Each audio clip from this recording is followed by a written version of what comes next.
not to scare anybody, but if you answer just 2 of the 11 questions, yes, you have mild alcohol use disorder. No, 2 of those questions are, have you ever had a time you drank more than you wanted to? You drank enough to regret it. Every drinker I know would say yes to that question. Do you have to drink more than you used to get the same effect? Everyone who drinks alcohol would say yes to that question because that is the nature of alcohol. Okay, you are going to do the takeoff. You ready? What? Yeah. Okay, so let me just show you. Just right here, we're going to get to about 85 to 90 knots, and you're just going to slightly lift the nose up. If you do this too much, the nose is going to go too high up, so just when I say nose down, you just push it forward a little bit. All right, so here we go. Your feet are on the pedals. Your pedals control your nose attitude. And here we go. We'll hold this back right here. Okay, powering up. There is 100% torque, so I'll control the power. You need to worry about that. So give it a little right pedal. Just keep us on the runway. There's 60 knots, 100%. Everything looks good. All instruments are in the green. A little bit forward, right about there. There's 85, and you're flying. Oh my God. What? So too much. Too much. Push the nose down, yeah.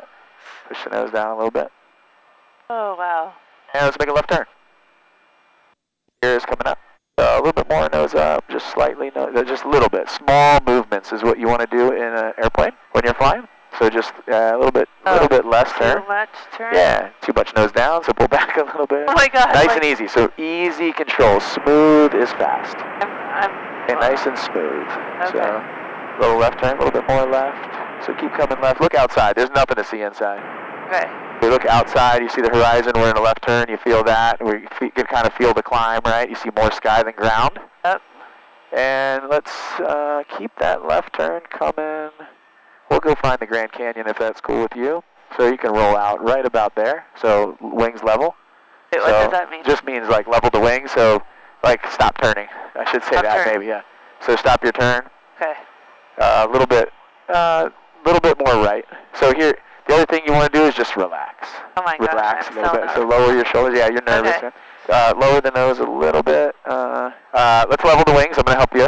So right here, take a snapshot of that in your Okay. mind. Yep. That's wings level.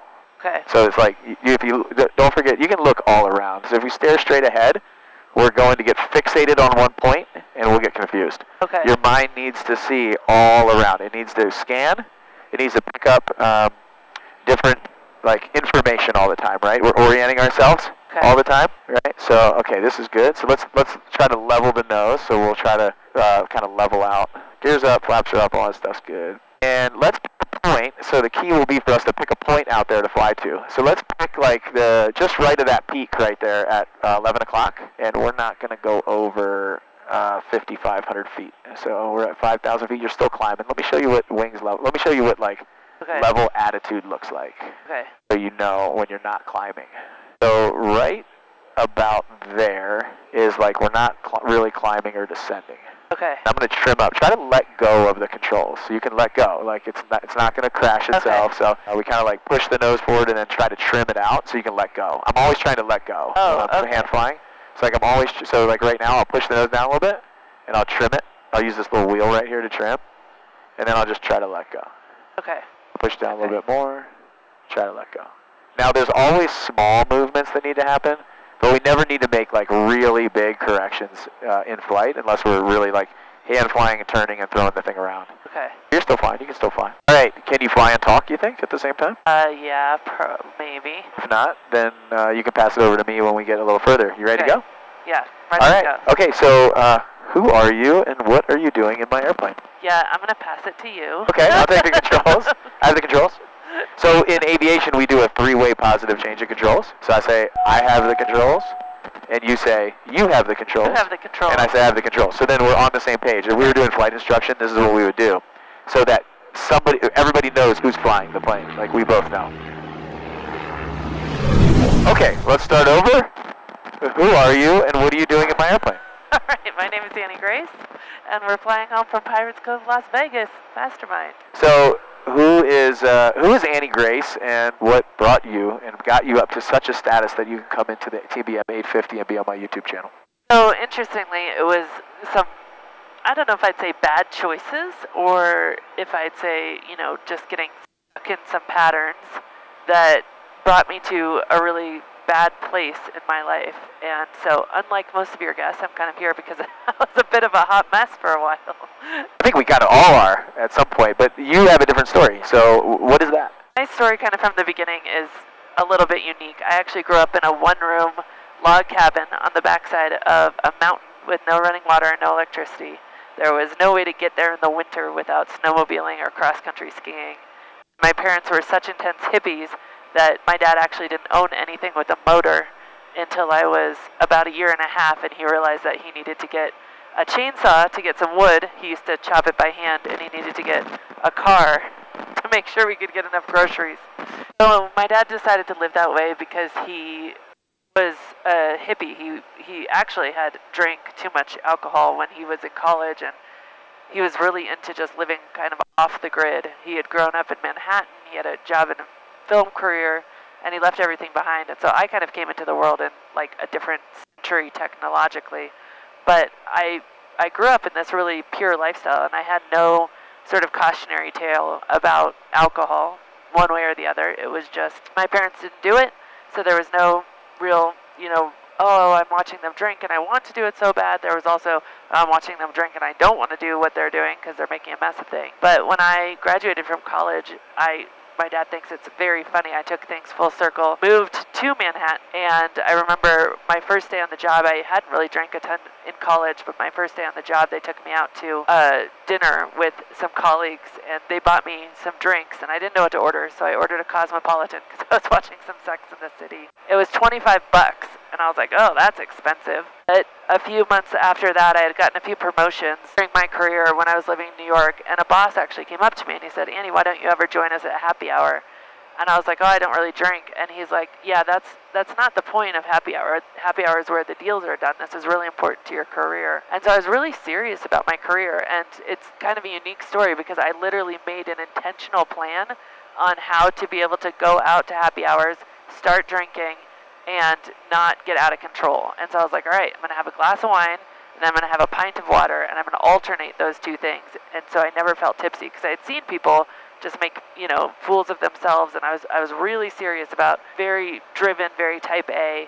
I literally remember some nights when it was super late nights, and I would feel tipsy, and I would feel like drunk, and I would go to the bathroom and throw up the last glass of wine intentionally, just so I could keep drinking, because I was so dedicated to kind of fitting in, and everybody was twice my age. It was mostly men, and I had no intention in this becoming a problem. Obviously, I thought I was actually doing things so it wouldn't become a problem. And fast forward a decade, I had gotten promoted multiple times. I was living in between London and New York. I was global head of marketing in charge of 28 countries, 2 small boys, at home, married and drinking at least and sometimes more than 2 bottles of red wine every single night. Wow.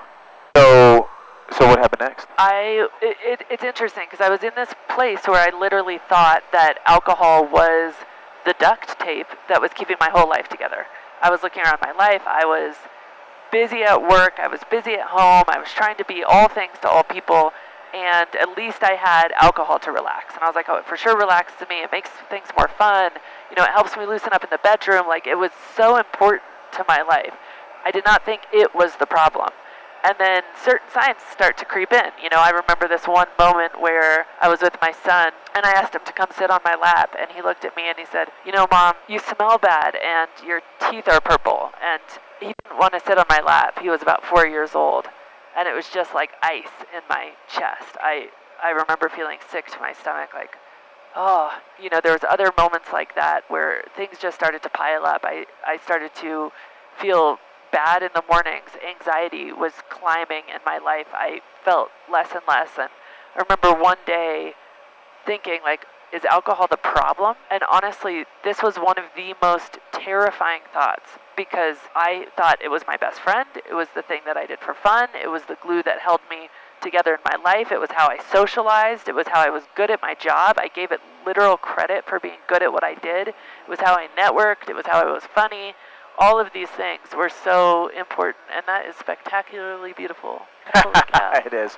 All right, so first, I feel the same way, actually. But before we go into that, we're at the Grand Canyon. So before we leave here to head to Denver, let's go have some fun. How do you feel about pulling some G's?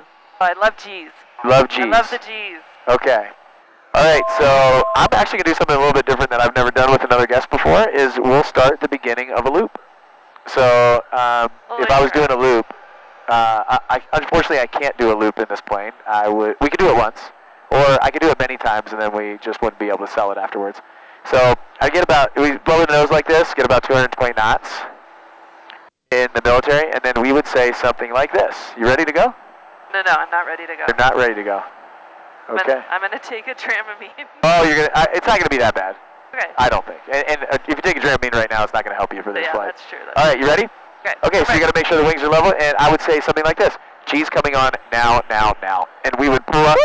There's a couple right there. That was about probably, I don't know, maybe 2.5, something like that. But we pull up to 4.5, 4.5.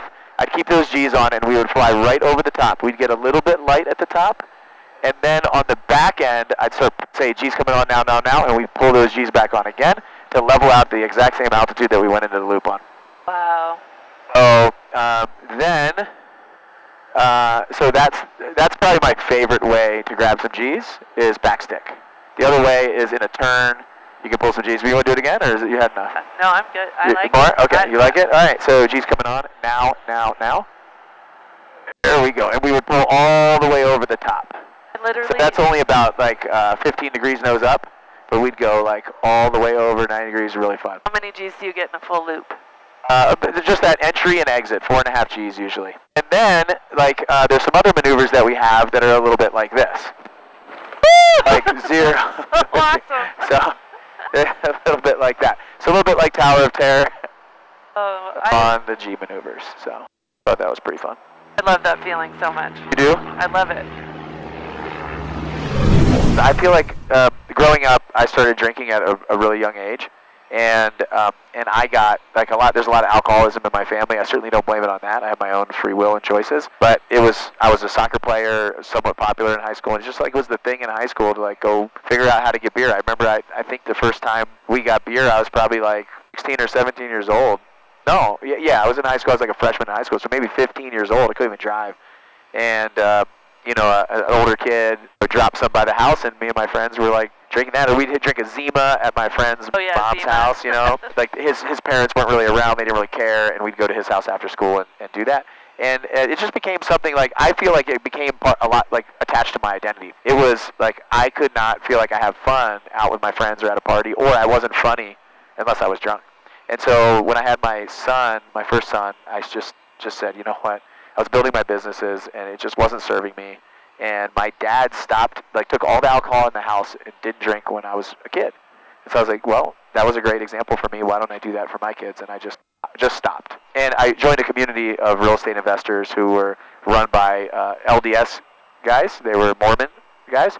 And there was no alcohol. So it just wasn't around, wasn't prevalent, made it really easy for me to just say no. I definitely struggled with that for a really long time, so I can relate to everything that you said about feeling like it was like built into, like my plan was I would drink 2 drinks before I'd even go out to the bar. I would do all these things, and everything revolved around alcohol for me for many years, especially in the military. It's very prevalent in the military. I can relate to all of that. So what did you do? What happened next? Well, before I get into that, it's fascinating because what you described about just being able to stop on a dime, and what I know of you as a human, it's exactly what my dad did. Like, over drinking, and then just on a dime, right? On a dime, this isn't serving me, I'm done. And like the fortitude of mind, the commitment people have, what you did in that moment is you literally ended all the cognitive dissonance, right? Because cognitive dissonance comes when you're like, oh, one voice inside of me wants to drink, one voice inside of me wants to not drink.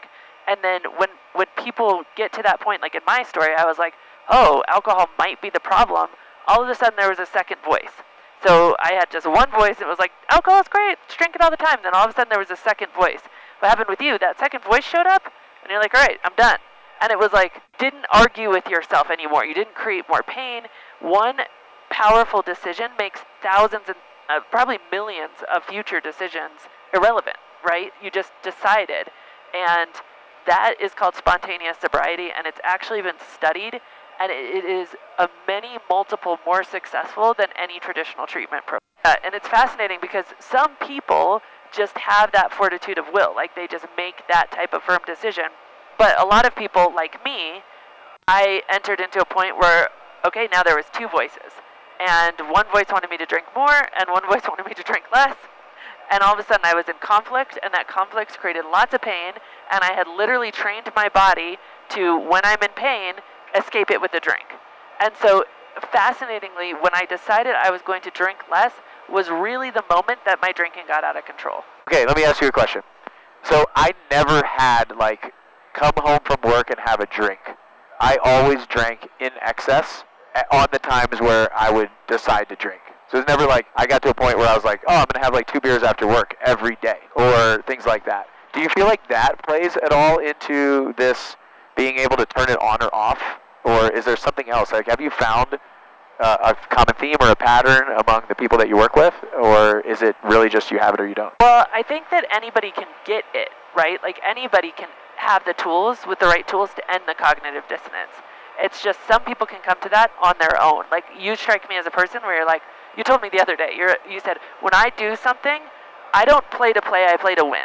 I will win. I will know I can win before I start the thing, right? Yep. So you weren't going into it like, I'm going to try to stop drinking, or I'm going to try to drink less. There was no try. It was do or do, do or do not. Do or do not. And there wasn't an element of doubt for you in that. But that's just not how a lot of people make decisions.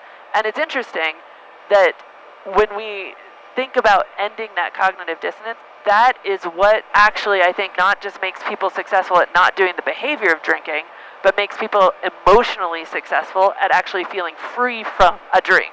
Because so many people are not drinking, but they're still stuck in that desire to drink. They still have the two voices. They still wish they were. So you live out this long, and it's actually, I think, why being alcohol-free or sobriety looks painful in our society, is because we're not witnessing people like you who made a decision and left it behind. We're witnessing a lot of people who are still stuck in that internal pain and are fighting it and fighting with themselves. So obviously, well, I don't know if it's obvious to the people that are watching this, but you stopped drinking. So what was that? What happened, and then what? Let's just go into what you're doing now, like that kind of story. So in my life, there was all of these little things. There wasn't big things, like I wasn't losing my job. I was still really in control, but there was little things, and there was just increasing messages in my brain that I needed to do something about it. So I did what everybody does when they like they're drinking too much. I said, oh, okay, no problem, easy. I'm smart, I'm in control, I'm strong-minded, I'll just drink less. And the reality is I entered that just drink less battle for years.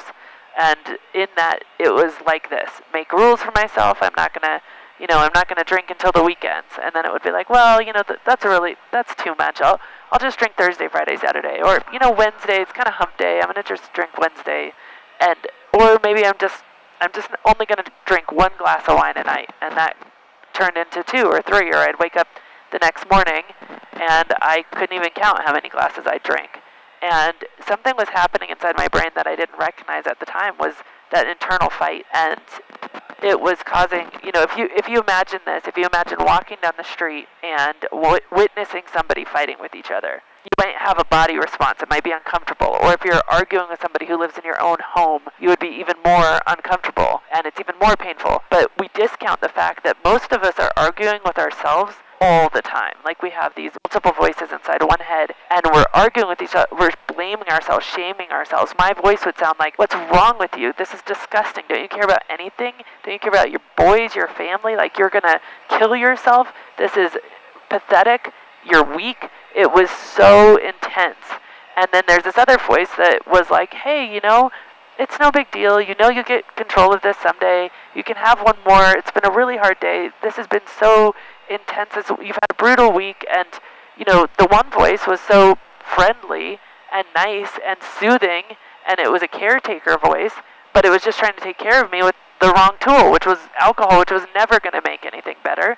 The other voice was this brutal, shaming, painful voice that also was just trying to protect me, but it was using the wrong tool, which was shame and blame, which was making everything worse. And so I didn't realize any of this at the time. I just knew I felt more and more stuck. The experience of this was looking in the mirror and not even being able to look myself in the eye, because I would feel so disgusted with what was happening to me. And I was so confused.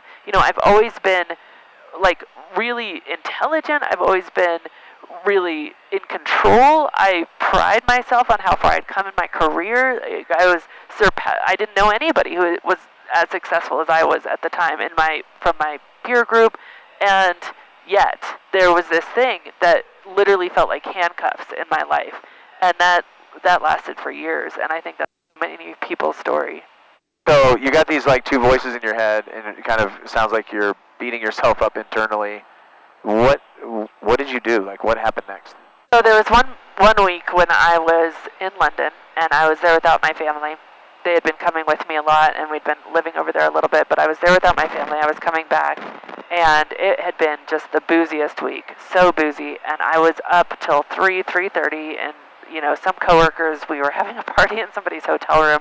And keep in mind, I'm like 35 years old at this point. Like, it's not like we're kids. And I was so hungover and still semi-drunk at 6:30 in the morning when I was leaving the hotel that I was like, all right, I'm going to just go into the restaurant and I'm going to order a mimosa to try to take the edge off, because alcohol makes you feel better if you're feeling super hungover. And so I ordered a mimosa, and the woman's like, well, you know what? I'm not going to open the bottle of champagne unless you're going to drink the whole thing, because it's going to go flat before it's too early. And I was like, oh, okay. And she goes, but I could give you a vodka and orange juice, a screwdriver. And I had one of these invisible lines in my head that you do not cross, and that was drinking hard alcohol in the morning. But I was really desperate, and I was like, all right, just give me that. And I remember having a few of them, getting to Heathrow Airport and sitting in the train station and just breaking down sobbing. I was so wrecked because I'd crossed this invisible line. The question, do I have a problem? What's wrong with me? Am I an alcoholic? Just felt like it had been chasing me for years, and it was just looming. And to me, if I'm an alcoholic, that means I have to go to meetings for the rest of my life, declare myself powerless. My brother had spent some time in prison, and he had told me that you walk into these meetings, you say, hi, my name is Annie, I'm an alcoholic. It was such a terrifying thing that I was running away from even admitting that I had a problem. And I think that's really true for a lot of people. And so I was asking myself all these same really painful questions. And, I was in so much pain that I was like, finally, I'm going to get the fortitude to say, yes, I have a problem, and blah, blah, blah. And in this moment, I just had this kind of other question come into my mind, which was, why? Why was it that I spent years of my adult life no problem, take it or leave it? It did not affect my career. I was still getting promoted. I wasn't even a drinker. Why is it now that this thing feels like it's controlling my entire being, and I feel so stuck? And I made this radical promise to myself in the moment. I decided to stop trying to stop drinking and to spend at least a year. That was my time frame. In a year, I'd make a decision, but I was going to spend the next year just figuring out why. I was going to let myself off the hook. I was going to end that, and I didn't know it at the moment, but what I did is I basically kicked that shame and blame voice to the curb. I said, you are not welcome here. I am just going to drink what I want whenever I want, but I am going to find out why. I made that commitment to myself. So I've researched for about a year, and my drinking just decreased very naturally. I was rewiring my subconscious without even knowing it. I was learning new information, and I remember one day just feeling like I don't have to do this anymore. I don't want to do this anymore. I walked out of my office. I told my husband, if you want to get drunk with me again, tonight's the night, because I don't think I'm going to drink after this. And he was surprised. He didn't really believe me. And sure enough, we got drunk, drank some wine, and I woke up the next day, and I haven't had a drink since. It's been almost 9 years. Wow. So after that, did you immediately understand what happened with you, and you started helping other people, or what happened next? Oh, I had a really visceral experience of this. It was kind of like seeing an ex who was real toxic for you in a new light. And then you went from feeling like you're never going to be able to live without them to feeling disgusted by them. And that happened, and it was just this. It was like the clouds had parted and the sun was out, and I was like, I went from, I'm going to have to stop, I'm never going to get to drink, I'm going to be left out, to I never have to do that again. And it was so freeing and so it was just incredible. I felt so much freedom. But I knew the information I had found was powerful. I mean, I probably was annoying to be around, because every other day I'd be like, oh my gosh, do you realize that if you drink, it actually releases cortisol in your body? Do you realize that when you drink over time, you actually numb your brain's ability to experience joy and pleasure? And I was just so into the neuroscience specifically and the chemicals that were released in your brain and what was actually happening. And I was so into the cultural norms and how we've been brainwashed as a society, and I was so into the things behind why alcohol is the only drug on earth you have to justify not taking, why alcohol is promoted, even to kids in certain like subliminal types of advertising. I'd been in marketing. I had a master's in marketing, so they have psychologists on the boardroom of these alcohol companies of how to get people hooked sooner, and it was mind-blowing to me. So I just knew I had to share this research. So I had this, real messy 150 pages of facts and information that I kind of put into a narrative, and I just put it out online. I was still in my corporate job, no intention of leaving. Just put it out online because I was like, people need to know this. I shared it in a few places, like my Facebook page, and 20,000 people ended up downloading it over the next 2 weeks. I started getting emails from all over the world from people saying, oh my gosh, this helped me. This is so powerful. And I got this one email from this guy, and he's like, you should make this a book. I was like, really? And so I looked into it. I didn't have an agent. I didn't have anything. I was like, I don't have a platform. I wrote it back. I was like, yeah, that's not going to happen. And he goes, no, you can self-publish on Amazon. And I was like, really? So I looked into it, and I figured it out, and I self-published. I hired an editor. I got some help with the process, self-published in 2015, This Naked Mind. And, as of now, like, my books have sold over 1.1 million copies, so it's been really quite a ride since then. That's insane. Like, 1.1 million copies. How can somebody, if they want This Naked Mind, so that was the first book that you wrote, is that where you would point people who are listening to this conversation and saying, you know what, I feel like I'm right here? If you feel like really ready to, seriously consider alcohol in your life, I'd say This Naked Mind. If you're just curious, like, hey, I'm just curious, maybe I'm drinking too much, maybe not, I don't think I want to quit forever, I think I just might want to cut back, I'd really recommend The Alcohol Experiment, which is my second book. And so, can they get that on your website? Like, what's the best, like, can they...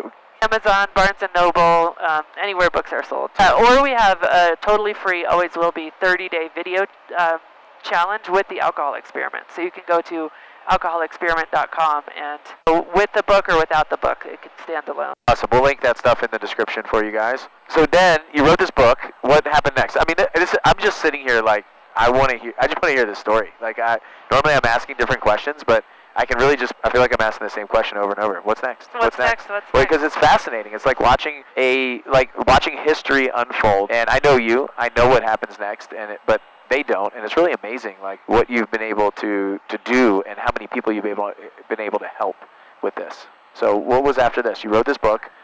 You since sold 1.1 million copies, and people just started going crazy and loving it, and it opened up a ton. Like, what happened? So some people started going crazy and loving it, and some people started going crazy and hating me. I had poked a bear in a really real way. There is, when you believe that the only way that you can maintain sobriety is to admit you're an alcoholic, and my book takes the entire idea of alcoholic into question. It says the term actually kept me stuck, it kept me drinking, it kept me in fear. I came out saying at the beginning of the book, don't stop trying to stop. Go through the process that I went through of rewiring your subconscious, and when you do that, and my entire work is focused on how you feel about drinking. I don't have people even make a sobriety goal, because if you say I'm never going to drink again, you're automatically in fear. And by the way, you're not going to know you're successful until you're dead. So never. And it is so counterproductive. And all the newest science I now know says that it's emotion that changes behavior.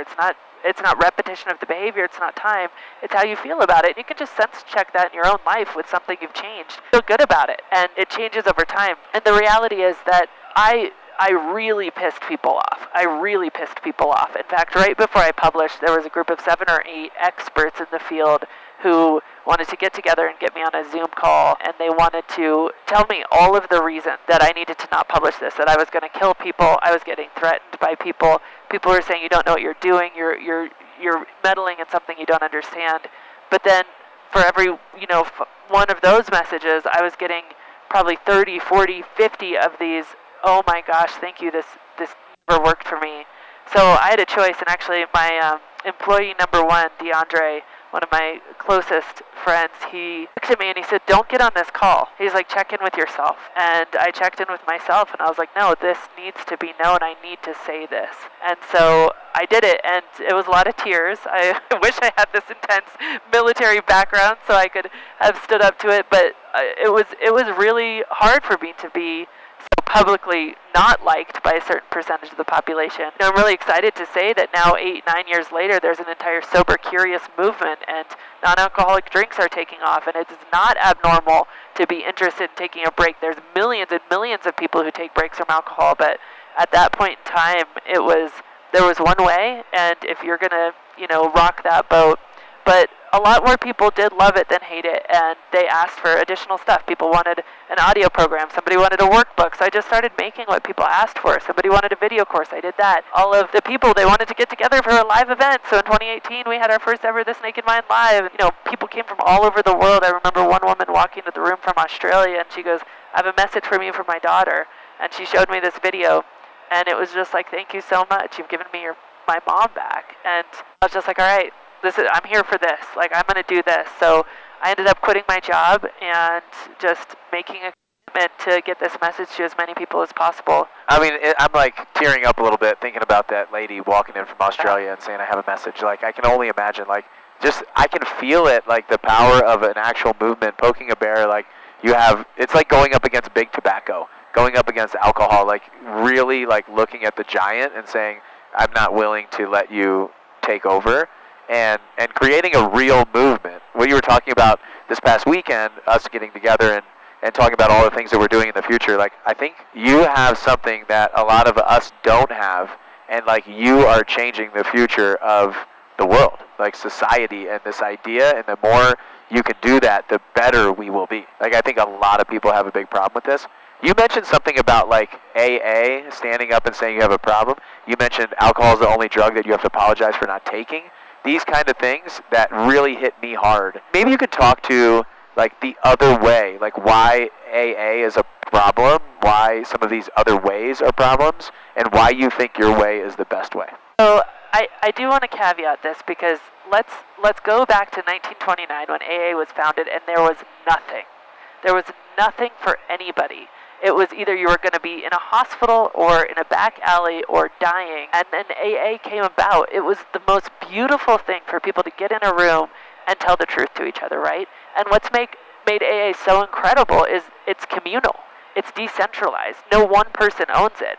But now that all this new science, all this new information, all this new behavior has come out, or about behavior change, you have a ship that is steered by millions and millions of people, and it can't easily adapt or be changed. I have a lot of certified coaches who are both in the AA world and they're helping people out, and they're in my world because of the fact that it works. And if you strip away all the emotion around it, and you strip away all the opinions around it, and you just get to like the pure, hard facts and logic, all of the most recent science coming out of Stanford, coming out of the doctors who are really looking at this now, behavior change is tied to emotion, not the actual behavior. And the reality is that fear and pain and rock bottom, yes, they can be amazing activation events. They can be amazing things that incite behavior change, but they have a shelf life. And we all know somebody who's had multiple DUIs or who's gone back to it despite losing their family, despite, being threatened with the loss of having their kids being taken away. Human beings wouldn't do that unless there was something else going on, if there was something else hijacking them, right? And unless you look at that something else, which is your subconscious beliefs, which are creating your emotion, and these multiple voices in your head, you're not actually solving the problem. And that's why I think that things like AA has a notoriously low success rate. It's because people are in pain, they make a shift, then they get out of pain, and they go back to the thing because they haven't actually changed how they feel about the substance itself. They haven't actually changed how they feel about themselves. They haven't changed how they feel about the society, right? And so they go back and go back and go back. And the reality is if we can agree on the premise, which is just definitive at this point in time, that emotion is way more effective in changing behavior, and it's not negative emotion. Negative emotion has a shelf life. It's positive emotion. It's resourceful emotion. All you have to do is look at the tenets of traditional recovery to see how much negative emotion, fear, and pain they cause. I mean, just go back to a playground for a second. The feeling of being not normal in a playground is gut punch. You know, you can create so much pain in a kid by just telling them, oh, you're not like everybody else. And when you say, hey, you're an alcoholic, you're not normal, you can't play with us over here, that's in the big book. We are not normal. We are allergic to alcohol. That's not scientifically true. People who are allergic to alcohol can't actually drink it. There's a tiny percentage of the population. They break out in hives. Like that's an allergy. This is an addiction. This changes your brain chemistry to make you want more of the thing. You know, if you put mice in touch with an addictive substance, 100% of them get addicted, yet we've created this dichotomy where there's a small fraction of percentage of people who are, quote, alcoholics, and everybody else is fine, everybody else is normal. And not only does that, like, cause huge pain and detriment to the majority who's saying, okay, well, I don't need to change because I'm still normal. I mean, I literally had a friend, Bill. She came to me one day. We had been drinking buddies for years. She walked into my house. I opened a bottle of wine. She said, I'm not drinking anymore. I was like, why not? She's like, I went to AA. And I was like, well, we drink about the same amount. Should I go to AA? And she looks me in the eyes and she goes, I learned that I'm an alcoholic. I was born this way, and you're not. And it was 6 more years before I actually changed my drinking. And by the way, 11 years into her sobriety, she still wants to have a drink. She still thinks about maybe sneaking off and just having, you know, a drink somewhere someday. And there's so much. And she's one of the people who've really made it happen because she stuck to it. But it is not without cost, because even if you did make the behavior change, the fact that you're emotionally still in turmoil, if you consider the fact that when you stop drinking and you have to go to meetings for the rest of your life, you have literally made alcohol more important energetically in your life to some degree than when you were drinking it. I believe consciousness and our conscious attention is the most precious, valuable resource on the planet, probably in the universe. And if you are spending it on trying not to do something that is a toxic poison, like, I just think that's a really wasteful thing. And we agree, we are very efficient humans. We do not like waste. That's right. It's good practice for me, because this articulation of this realization of exactly why the things don't work is relatively new.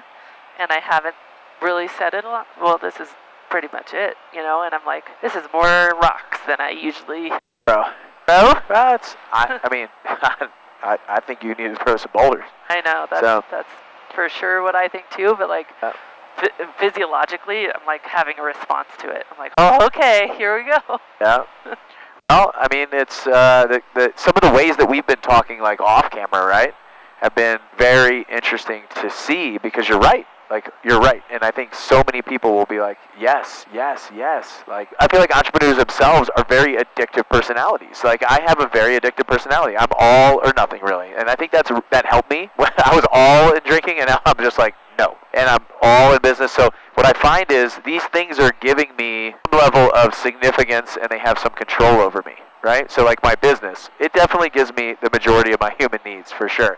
And so I can get fully addicted to it, and where I actually am pulling away from my spouse, my family, all the other things that should be giving me a lot of joy as well. So I think there's a lot of addiction in entrepreneurs, and so I have a lot of, like, quote-unquote alcoholics. Now you're making me start thinking about that word, right? And, like, casting something on them. But they go to AA, they all are like, they say, hey, I've been sober for this long, or they have to talk to their sponsor when they feel like drinking again. They're not like, I don't ever not want to drink again, or I don't even feel like I want to drink or care about it. What was interesting is we just finished our event in Las Vegas, and we were at the casino, we were at parties, we were at places where everybody was drinking, and there was a story that you told where you were, like, at the casino and everybody was drinking, and then it looked like you were questioning whether I should get a drink or not. Can you tell that story? Because it kind of comes to exactly what you just said. You don't feel like you ever want to drink, and other people are like, I want to sneak off, and I still have this pull towards it. We were actually at a blackjack table, and the waitress came up and it's like, what do you want? And I was like sitting there and thinking about it, and I finally said, oh, you know what, I want nothing. And the guy who was with me, he, like, elbowed me. He's like, oh, see, you did want something, right? You're just like using willpower to, like, say no.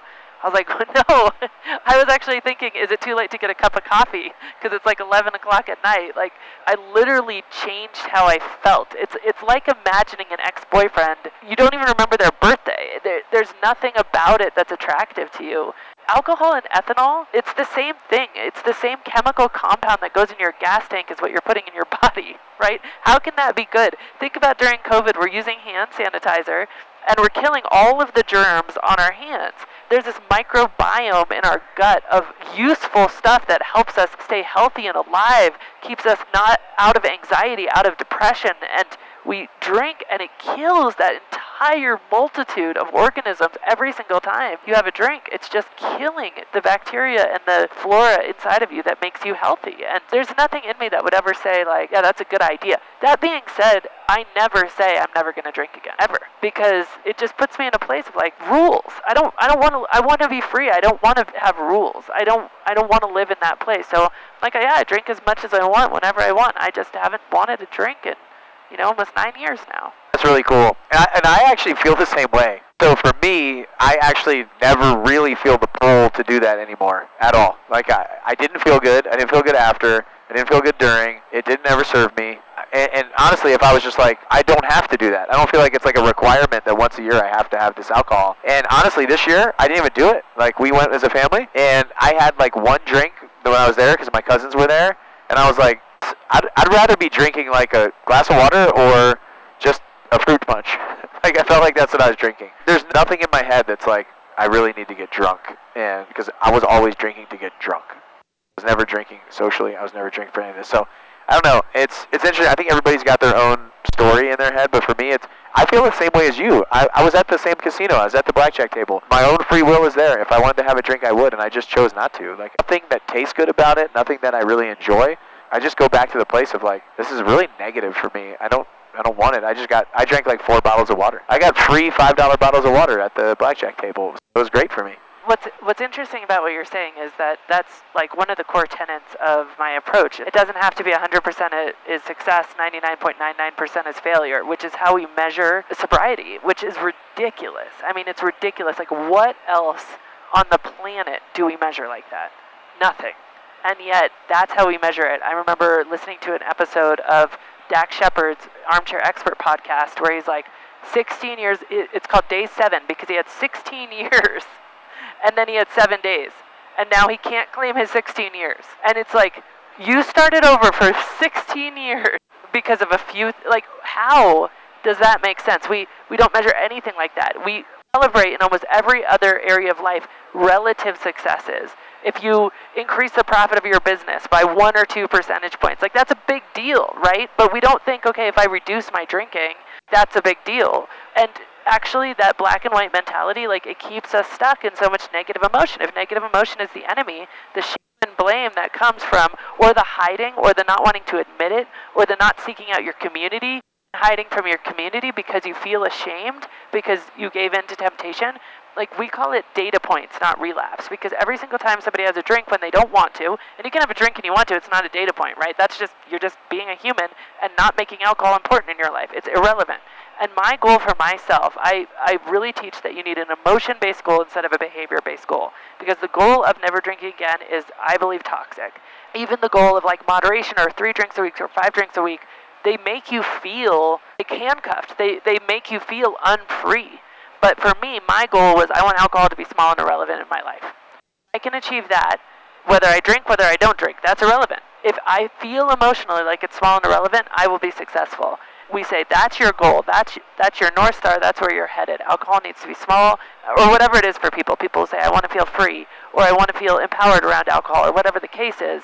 And then if you drink and you don't want to and it takes away that feeling, it's just data. You come into the community and you literally celebrate the data points. It's like, oh, okay, you guys, here's what happened, here's what I learned. And everyone's like, oh, that's so great. And then we're all learning from each other. And then sometimes, like, Joe will be like, hey, Pedro, I didn't have to have a data point because you said you did it for me. Like, thanks, bro. Like, it's just amazing. The shame is the enemy. The blame is the enemy. And any environment that continues to foster that, it's really just broken because it's making us less well, not more well. So what do you recommend for people who are out there right now that are watching this and like, you're talking directly to me? I feel like there's probably people who are like when I'm sitting at church and the pastor's talking and it's like, I'm the only one in the room, right? So somebody's watching this right now, I guarantee it. and it's like, I want to explore this more, like, is there a first step? So we talked about the books for sure, but is there something they can do like right now? Like, what would you recommend to them? So I've been on, a ton of TV shows. I've been on Good Morning America 4 times. I've been on Nightline, and one of the most intense interviews I've ever had, I was interviewed by Dan Harris. He's an investigative reporter, and he caught me out on this question because he said, what is the number one most important thing? And I was like, you know what, Dan? It's curiosity. Because if you can go into your experience and be curious instead of judging yourself, then a whole world opens up, right? For me, my first question was why? Why did I used to be able to drink and on occasion and not have it control my life? So if you can go, okay, why am I drinking too much? Instead of, what's wrong with you? You're drinking so much. This is terrible. Like, if you could just ask why, but curiosity can't exist with judgment. Once you've judged yourself for it, you cease to be curious, right? And then he said something later in the interview, and I was like, you know what? The number one thing is grace. It's having compassion for yourself. Scientifically, there are so many studies that point to the fact that when you have compassion for yourself, your ability to change goes up. And it's one of the key tenets in people having lasting change is finding that point of compassion. And he called me out. He's like, that's 2 things. You just said that was the number one thing. And it was kind of a funny story, but it reminds me that whenever anybody asks that question, like, it's 2 things for me. It's curiosity and it's compassion. Well, the one thing I wonder is, when you were talking about curiosity, you said, like, basically get curious and don't beat yourself up inside of that, right? So really, I think if you sandwich those 2 things together in your story, it really is one thing. It's curiosity with grace. So, like, if you get curious and don't let that other voice creep in of, you're doing this, like, why are you doing this? What's wrong with you? All these things. Like, in that story, that first story of curiosity, there is the piece of, I feel like grace is the answer to, curiosity is the step, and grace is the answer to that voice. I love that. I love that so much. And I think that very practically, so what does that look like? How do you do that? Like, Annie, I hate myself. I can't even look in the mirror. How do I do that? Well, the reality is how you do it is, like, get in touch right in this moment. You are doing the best you can with the tools you have. We are all trying to survive this world, and it's nutty, and it's crazy, and it's stressful.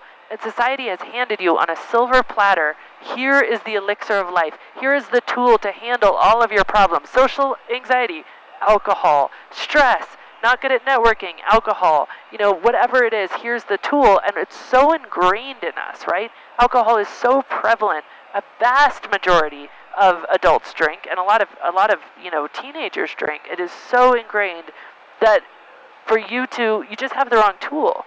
But for you to judge yourself when, and the judgment really comes from this idea that somehow I'm broken, I'm different, I'm wrong. This is not a problem for this fringe of society that, identifies as alcoholics. This is an everyone problem, an everyone conversation, And all of the newest medical research has shown the same thing. The actual medical diagnosis is not alcoholic. It's not alcoholism. It's alcohol use disorder, which is a series of 11 questions that's sort of a spectrum of use and abuse. And not to scare anybody, but if you answer just 2 of the 11 questions, yes, you have mild alcohol use disorder. 2 of those questions are, have you ever had a time where you drank so much that, like, you drank more than you wanted to? You drank enough to regret it. Ever had one time that you did that? Every drinker I know would say yes to that question. And another one of the questions is, do you have to drink more than you used to get the same effect? Everyone who drinks alcohol would say yes to that question because that is the nature of alcohol. It builds tolerance, which is literally immunity in the body. It's your body saying, this thing you just did is not good for me, so I'm going to set up a defense system to purge it from your body and get more efficient at it leaving your body as soon as possible, and that's going to reduce the effect. That's what tolerance is. It's an immunity. And every drinker I know has mild alcohol use disorder. So for us to think this is a some people problem, so just sit in that for a minute. This is everybody. Like, everybody. And once I started talking about this, that people would come out of the woodwork.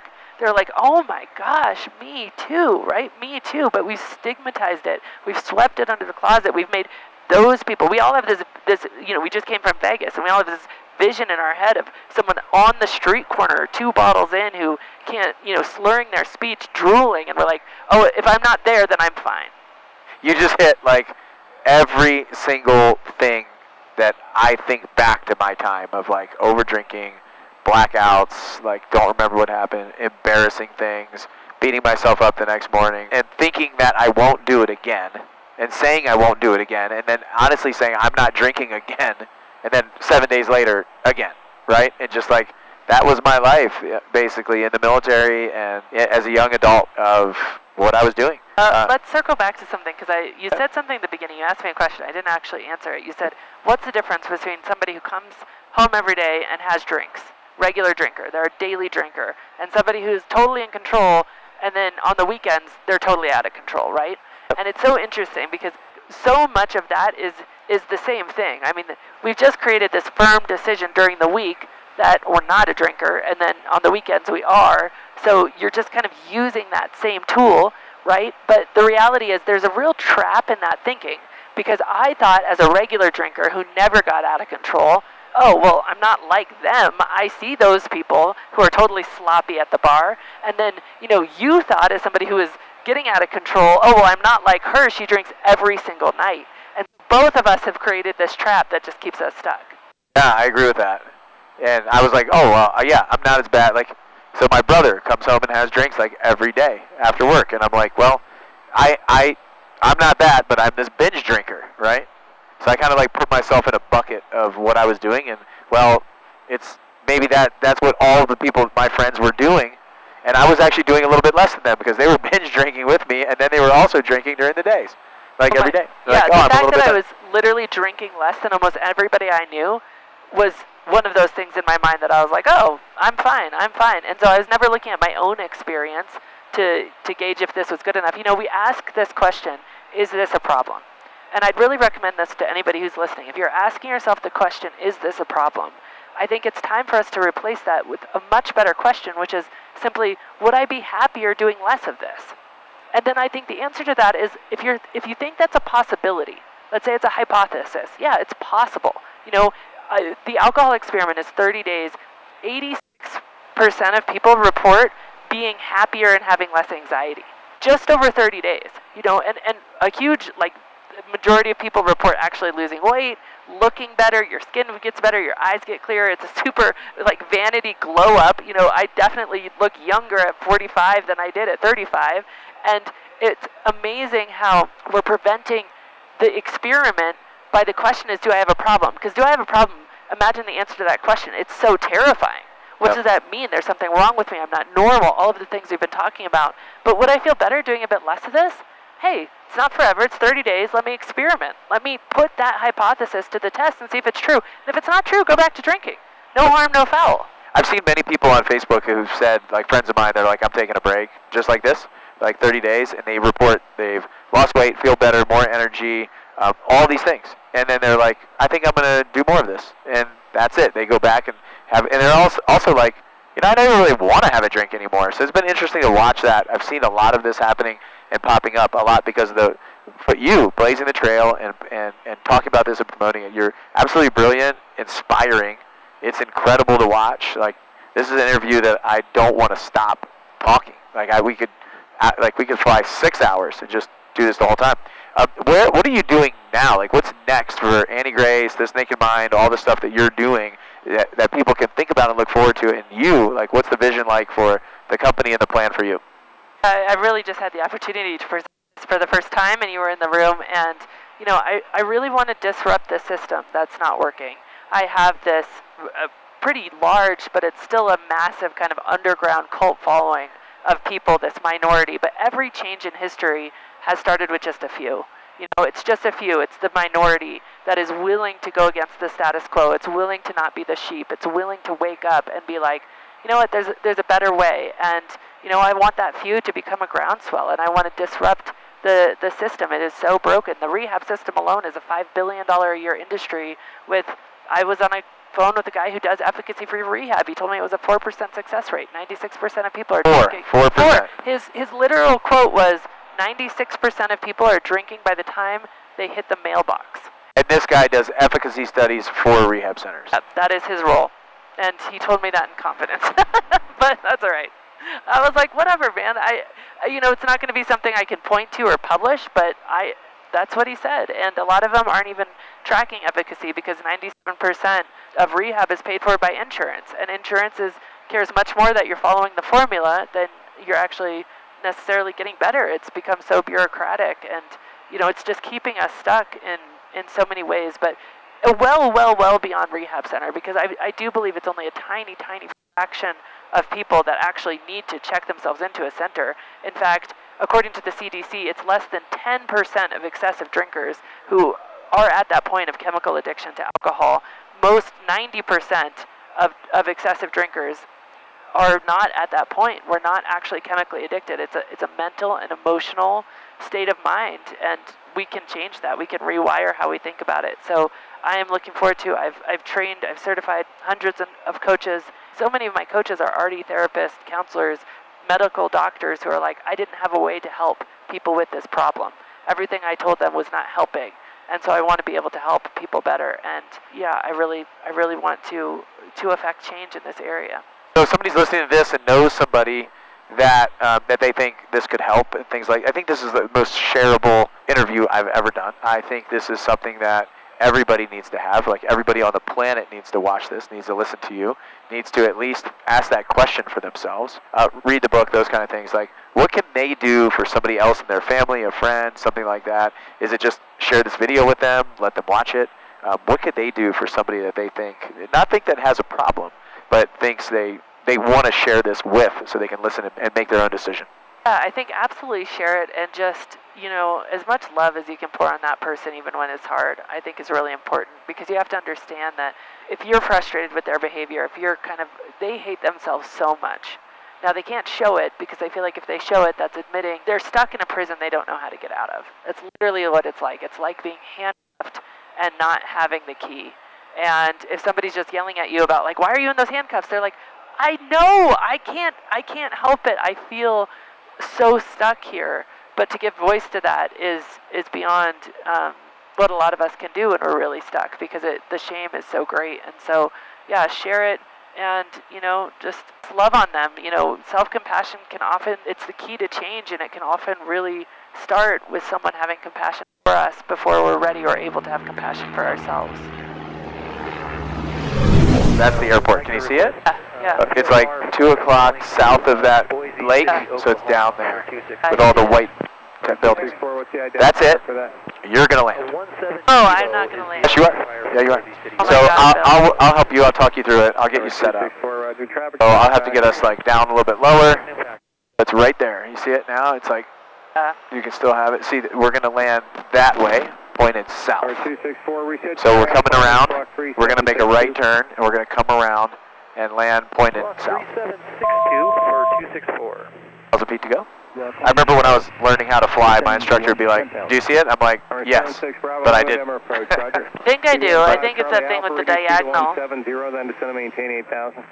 It's probably not even diagonal. Yeah, I'll show you. All right, descending 170 knots. There's a guy on final back there. So the airport's behind our wing now. You see it back there? Pointed south. All right, inertial separator's coming on. We're below 200. All right, 080. We're turning right.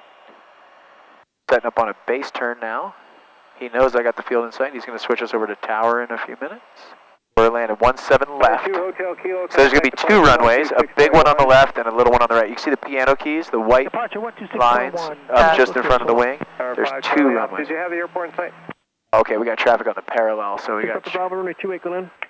Okay, so just ride the controls with me. You get on the controls with me. We're a little bit high. I'm correcting us down. Excellent contact. You can just kind of feel what I'm doing.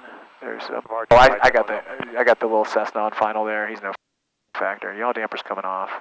Gears down. Flaps are landing. Checklist is complete. The Phenom is on the roll. No factor. That's what I was going to buy. That Phenom 300 right there. Beautiful jet. Got a guy here landing with us. 500. Okay, 500 feet. Yeah, yaw damper's off. Checklist is complete. So we're going to hold this attitude. So what we want to do is just kind of point the nose at the numbers.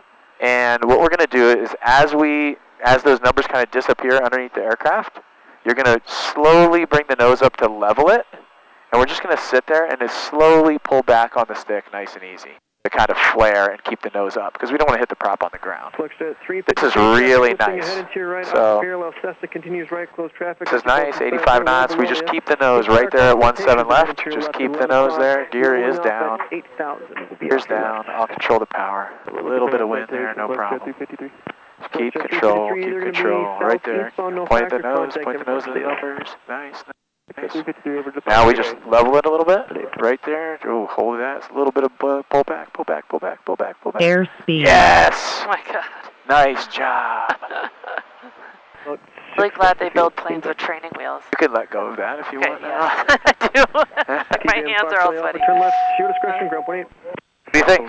We're about 10 miles. Are you Easy, nervous? right? Easy, right? No, it's not easy. I'm like, if you weren't helping, I was like, this is... I wasn't helping. Central Tower, roger. Oh, that was terrible. I wasn't helping. I helped a little bit when we kind of ballooned a little bit, but it was nice. You held it nice. We landed perfect. I'm a very brave... Didn't crash. How can people find out more about you? The people that want to go see you, like where should they go? How can they find out more? Oh, thisnakedmind.com is a great place. And all across social at This Naked Mind, so all the channels were there. Awesome. Go see Annie on Facebook, Instagram, her website, This Naked Mind. Follow her. Show her some support. Share this video. Share her brilliance, her knowledge, and she's helping so many people. And I know if you share this video, you can help them too. So I hope you guys enjoyed flying with us today, and I hope you fly with us again. See you.